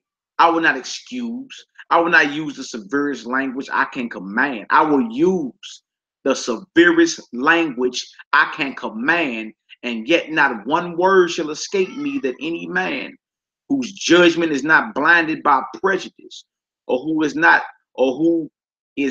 at heart a slaveholder, shall not confess to be right and just. So he like, look, I'm gonna bust heads out here with what I'm about to say, and won't anybody be able to deny what I'm saying. You see that? Won't anybody be able to deny what I'm saying? Matter of fact, before you read Jeremiah, look, read Deuteronomy for me.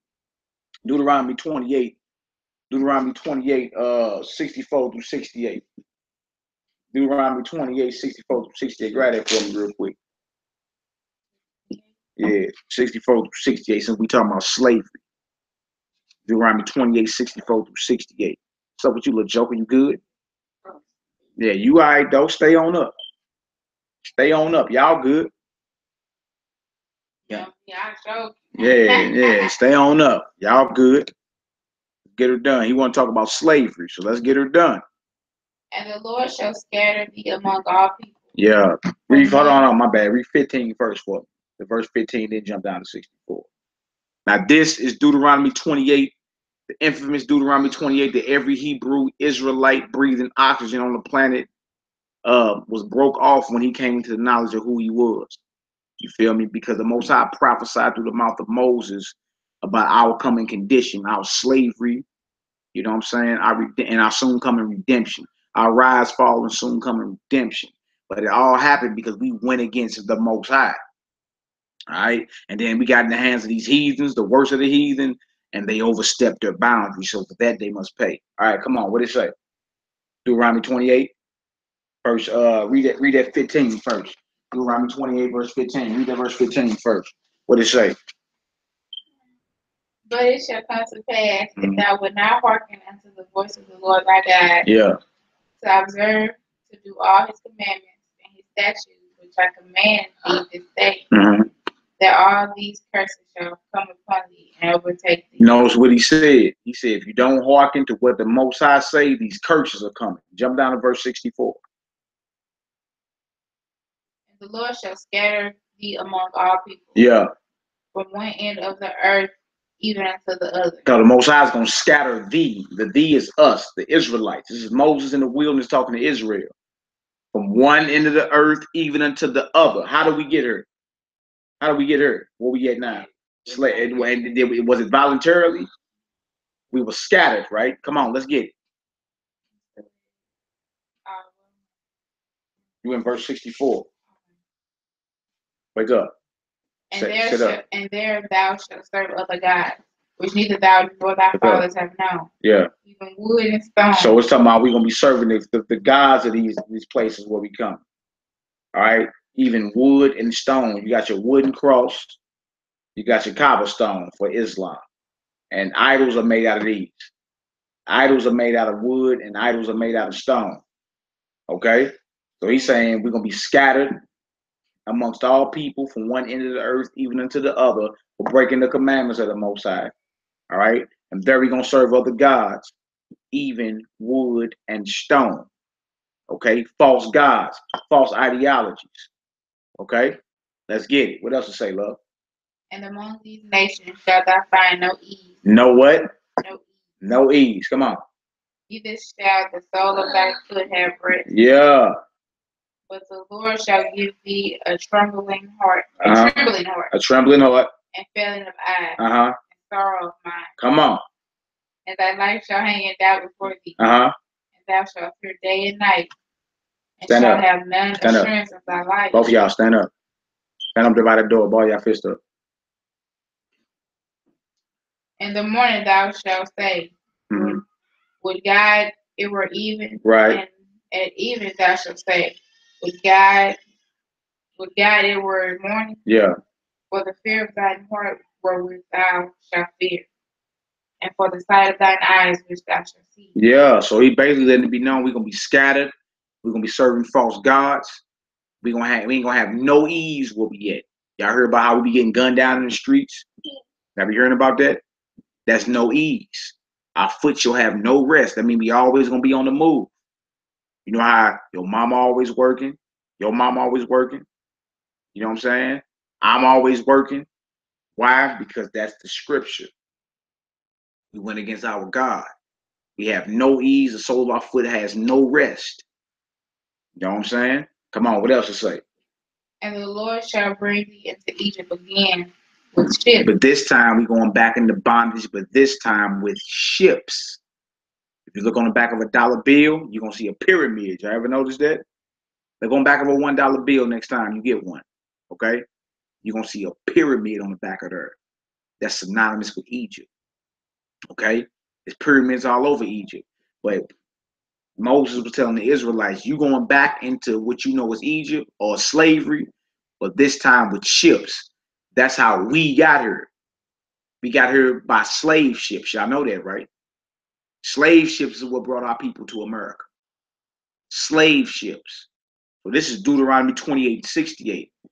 And Most High was going to send us back into Egypt by ships. America is another Egypt because it's a house of bondage. Y'all understand?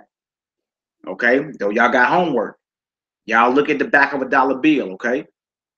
And when you look at the back of $1 bill, you're going to see a pyramid on the back of there. Now ask yourself, why are there pyramids on the back of a dollar bill, but there ain't no pyramids here? Like there are pyramids in Egypt. I'm talking about straight triangle pyramids. Why is that on the back of the dollar bill? Because we back in Egypt again. Our forefathers that was in Egypt during the Passover, we are the children of our forefathers that were in Egypt during the Passover. All right?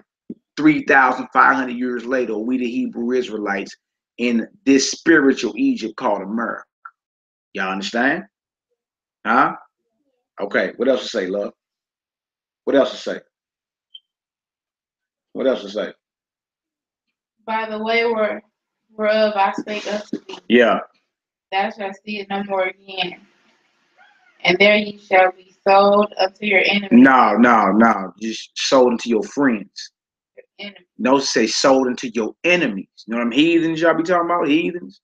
Those are your enemies. Okay? Come on. What else to say? Sold into your enemies.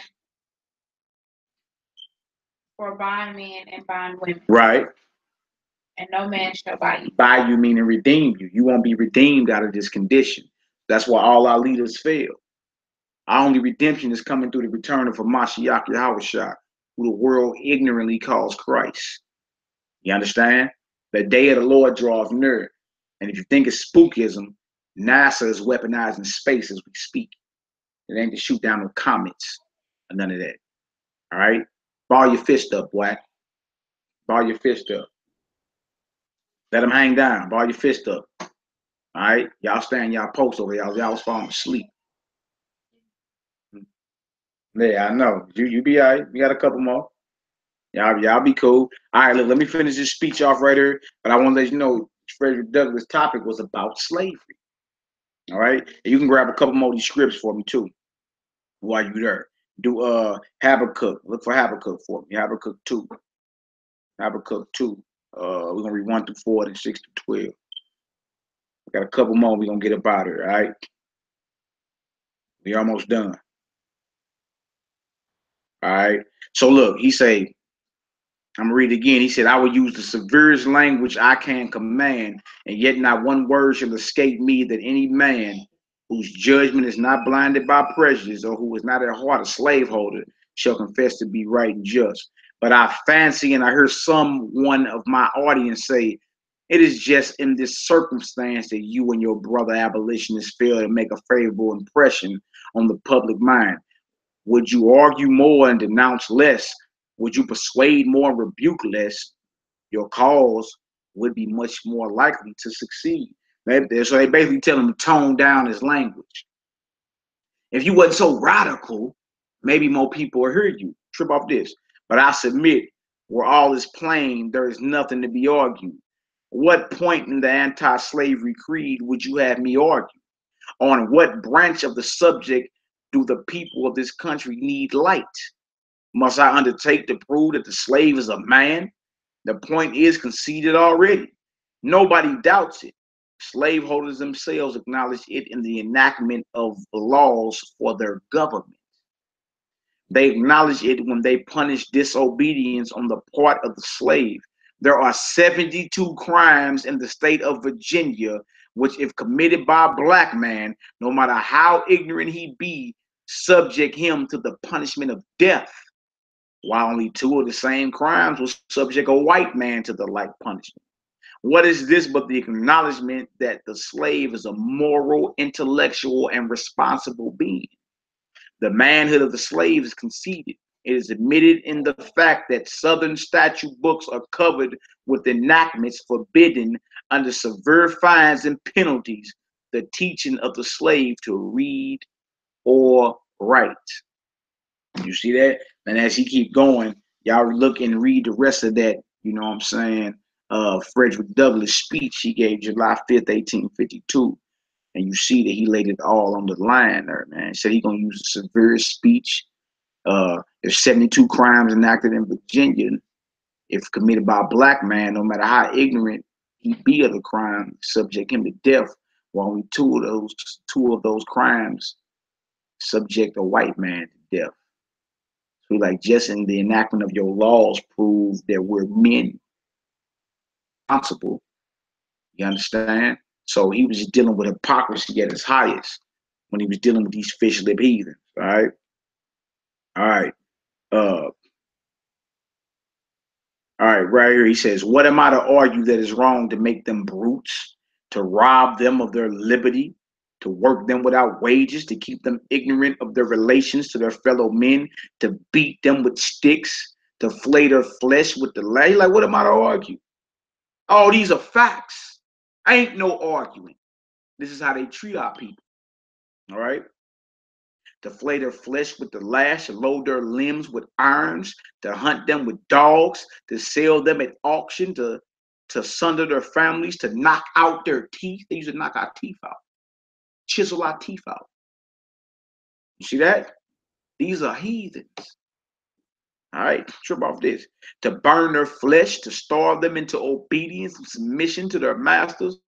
Must I argue that a system thus marked with blood and stained with pollution is wrong? What are we arguing about? These are facts. You see? These are facts. I'm going to jump down.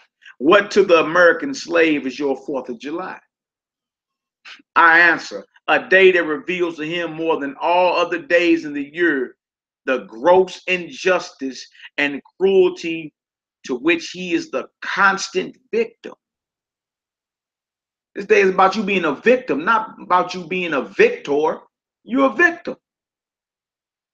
Trip off this. To him, your celebration is a sham. Your boasted liberty and unholy license, your national greatness swelling vanity. Your sounds of rejoicing are empty and heartless. Your denunciations of tyrants, brass-fronted impudence, your shouts of liberty and equality, hollow mockery. Your prayers and hymns, your sermons and thanksgivings, with all your religious parade and solemnity are to him mere bombast, fraud, deception, impiety, and hypocrisy. A thin veil to cover up crimes which would disgrace a nation of savages. How they treat us with disgrace, savages out here, man. You see that? But they call you the savage. You brothers are princes of the Lord. Remember that, all right? Y'all are princes. Israel, he is a prince of Elohim, a prince of the power. All right? Y'all not no niggas or no Negroes. Y'all Hebrews, all right? Y'all sons of the Most High. Always remember that. Y'all hear me? All right? Always remember that. Don't let nobody tell you nothing different. It's what it is. All right? And say, there is not a nation on the earth guilty of practices more shocking and bloody than are the people of these United States at this very hour. Sound familiar because it's happening right now. Take the American slave trade, which we just read about, Deuteronomy 28. Take the American slave trade, which we are told by the papers is especially prosperous just now. Ex-Senator Benton tells us that the price of men was never higher than now. And the truth about this, it's more of us locked up now than was slaves in 1850 picking cotton. Y'all know that? It's more of our brothers in jail now. So slavery ain't went nowhere. The industrial prison complex ain't went nowhere. They building more jails than schools now. Because they want to put y'all in jail when y'all get older. Y'all know that? They want to put y'all in jail, the penitentiary. So that's why it's important that y'all as young men get this truth. So y'all know how to dodge the pitfalls that society has for you, okay? Y'all keep these commandments. As long as y'all live, y'all stand up and fight for the Most High. You understand? And he'll always fight for you. All right? Because slavery is still here if it's more of us locked up today than was picking cotton back in 1850 when Frederick Douglass was giving this speech. Slavery ain't went nowhere. All right?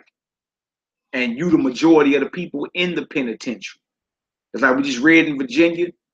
It's 72 laws that was in Virginia that put black men to death. But out of those 72 laws, only 2 of those laws will put a white man to death. See? So that what they did was once they let you off physical bondage, they enacted laws that would get you locked up because they knew you would do whatever you needed to do to survive out here. See that? So that's why it's important for us to come back to the Most High, fear him, keep his commandments. You understand? And y'all be raised up according to the commands and faith of the Most High. That way you don't fall for these pitfalls out here. Be getting out here in these streets getting locked up. All right? Now trip off this right here. It says, he mentions the fact to show that slavery is in no danger. And it wasn't and it ain't. Because we still are locked up in bondage to this heathen. All right? They sell your prisoner bonds. They underwrite them twice and sell them back to the public as a mortgage-backed security. They underwrite your prisoner bonds twice. I know that language sounds crazy. I'm really speaking to the YouTube audience, but that's something y'all need to hear. When y'all get older, y'all be like, dang, Pops was talking about that. You know what I'm saying? Slavery ain't went nowhere. And they doing all this prison stuff off what's called a prisoner bond. Underwrite them twice and sell them back to the public as a mortgage-backed security. Believe it or not. All right. It says, the trade is one of the peculiarities of American institutions. It is carried on in all the large towns and cities in one half of this confederacy. Everywhere there's a jail. Everywhere there's a penitentiary. All right. And millions are pocketed every year. It says millions, it's billions now. And billions are pocketed every year by dealers in this horrid traffic. In several states, this trade is a chief source of wealth. So is the industrial prison complex. Locking you up is great profit in locking you up. Okay? It's just what it is. Love. Grab these last 2 scriptures for me. Grab these last 2 scriptures for me. You got that Habakkuk right there. Now I need Jeremiah. I need 2 of them in Jeremiah. We're going to close out. Notice spirit Frederick Douglass was in. He was like, look, to hell with the 4th of July. Ain't got nothing to do with me. You know what I'm saying? Got everything to do with your victory over us and our oppression. Habakkuk chapter 2 is where we're going.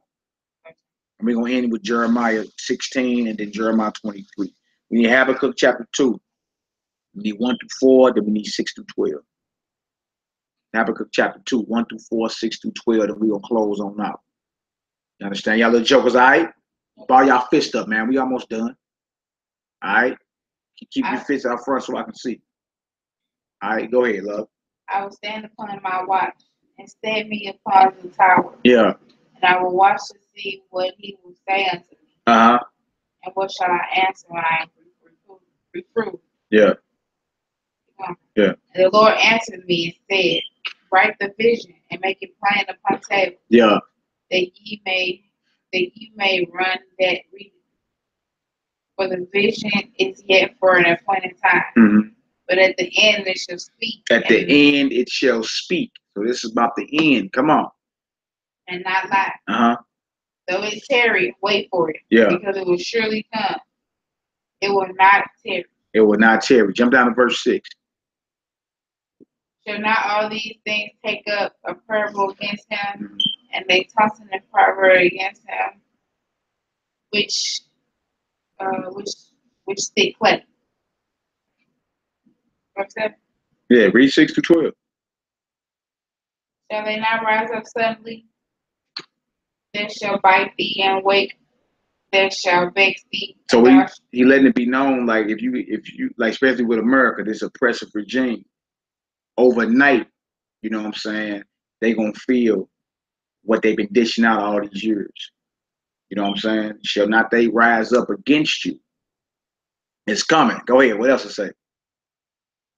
And thou shalt be for booties unto them. Booties mean a spoil, or you're going to be robbed of everything. To them, the very ones you've been oppressing. Go ahead. 8. Because thou hast spoiled many nations, all the remnant of the people shall spoil thee. You see that? Because you have robbed many nations in which this hellhole is guilty of. All the remnants of the people shall rob you, shall spoil you. Come on, what else to say? Because of men's blood and for the violence of the land and of the city and to all that dwell therein. Mm-hmm. Woe to him that covet and evil covetousness. Yeah. Right. Come on. To his house. Now, what does covet mean?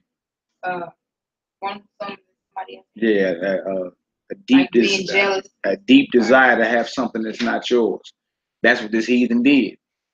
That's how he got this land. You feel me? It's just what it is. Come on. What else to say? 8, 9 up in there. Okay. To his house, Mm-hmm. that he may set his nest on high. That's what he done did. He done coveted evil covenants to his house to set his nest on high. You took somebody else's so you can be above them, so you can be on high, so you can be the powerhouse. This is describing America to this very day. Come on, what else to say? That he may be delivered from the power of evil. Yeah. Thou hast consulted shame to thy house by cutting off many people. By cutting off who? Many people. That you have consulted shame to your house by cutting off many people. This sounds familiar. This is what this beast does, especially to us. All right, go ahead. And has sinned against thyself. Yeah. For the stone shall carry out of the wall, and the beam out of the timber shall answer. Woe to him that buildeth a town with blood and established a city by iniquity. Woe to him that built a town with blood and established a city by iniquity. This very place was established by blood and iniquity. This very place you in. The good old United Snakes of America. So the judgment is coming to it. It has to come. The last two scriptures are going to show when we get independent. Jeremiah 23, 5 through 8. Jeremiah 23, 5 through 8. Book of Jeremiah 23, 5 through 8. We're going to close on out. All right. All praises once again to the Most High Yahweh. Ba'ashem Mashiach Yahweh Shai, in the name and glory of his only begotten beloved Son, the Holy Messiah. Building with the family over the 4th of Yolai. You know what I'm saying? And how it's treason. You know what I'm saying? In the eyes of the Most High and in the eyes of our nation, the Israelites. If any of our people out there celebrate with this heathen on his independence, you understand? When even Frederick Douglass knew better. Even he knew the hypocrisy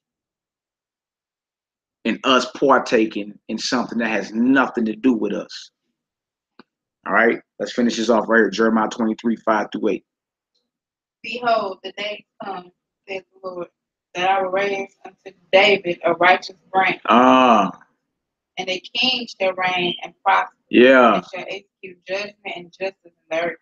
Beautiful. You see that? That's a prophecy of the Messiah. You know, everybody keep running. David's the Messiah. Jeremiah 23 and 5 say the Most High gonna raise unto David a righteous branch. You know what I'm saying? So this is a descendant of David that's gonna come and be the deliverer to this people right here, man. Greater than the Exodus, the Exodus story. Greater than what went down to ancient Mitzrayim or ancient Kemet. Greater than that. All right, and he is our only deliverance, and this is biblical prophecy. The Most High gonna raise unto David a righteous branch, and the king shall reign and rule. You understand? Let's read. What else it say? In his days, Judah shall be saved. That's us. We Judah. You know what I'm saying? In his days, Judah shall be saved. Messiah on his way to redeem his. Whose side you on? Come on, love. And Israel shall dwell safely. All 12 tribes. Judah is going to be saved, and all 12 tribes, as the rest of our brothers, going to dwell safely. That's how you know them imposters over there in the land ain't the 12 tribes of Israel. They ain't dwelling safely. You understand? And had they been the true people, the Hamashiach, the righteous branch raised unto David, would have been the one saving them. You understand? Would have been the one delivering them into their land. Let's read, love. And this is his name, whereby he shall be called the Lord our righteousness. Yeah, no, that's right. Yahweh Zedeknu. Let's read.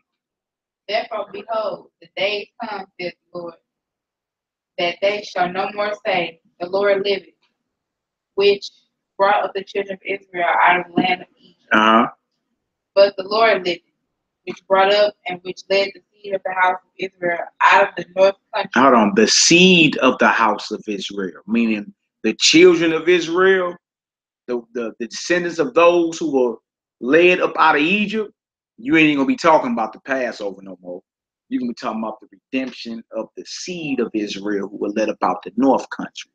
And where else? Come on, what else to say? And from all countries whither I had driven them. Come on. And they shall dwell in their own land. And we shall dwell in our own land. You see that? That's in the days of the righteous branch coming through David. You understand? He's going to be called the Lord, our righteousness. Capital Lord. Yahweh Zedeknu, our righteousness. In his day, Judah shall be saved, and Israel, all 12 tribes. And we're going to dwell in our own land. And the beautiful thing is this, that we ain't even going to be as great as the Passover was. And our redemption from that bondage and our independence away from our oppressor, but totally dependent on the Most High. That was a great event that happened back then. You know what I'm saying? This one coming is going to be so great, you ain't even going to be talking about that. Right? That's when we get our independence. So don't none of you Negroes got any business popping no fireworks for your oppressors' independence. You understand? We get our independence when the Mashiach returned to redeem the elect, the remnant, those that have been faithful to this cause right here, man. And for you to even partake in this is high treason in the eyes of the Most High. And even our beloved brother Frederick Douglass knew that. You understand? So y'all go check his speech out. What is the 4th of July to the slave given on July 5th, 1852. You understand? Read it in its entirety. It's going to blow your mind that he had the spine to tell these heathens to their face. The judgment is coming to their face, that this is hypocrisy at its highest. To their face. That while y'all shouting for Jubilee, it's whales, it's millions mourning because they're in shackles. It's millions mourning because they getting their skin flayed and beat. You understand? So with that being said, all praises to the God of Abraham, Isaac, and Jacob, Yahweh. Bahashema Mashiach Yahweh Shah, in the name of his only begotten beloved Son, the Holy Messiah. who's currently sitting at his right hand, long live the king. Yahoo 2017 year to push. I'm your brother Malachi Maccabee, Hebrew Israelite Radio Network, McKelzadekMedia.com, Honor Humility STL, building with my family on the atrocities and the treason, you know what I'm saying, of the 4th of July. You understand? It's time for you brothers to come back to the Most High and sisters. Keep the commandments of the Most High, die trying in faith of Hamashiach, the Messiah, who you read about in the New Testament called Christ. Reread them Gospels, man. Christ was not no pagan. Christ definitely wasn't no white boy, Caucasoid from the Caucasus Mountains. He was a bruh from Northeast Africa, Jerusalem. You know what I'm saying? Israel. He was a Hebrew from the tribe of Judah, Yahweh. Get your facts straight before it's too late. Shalom.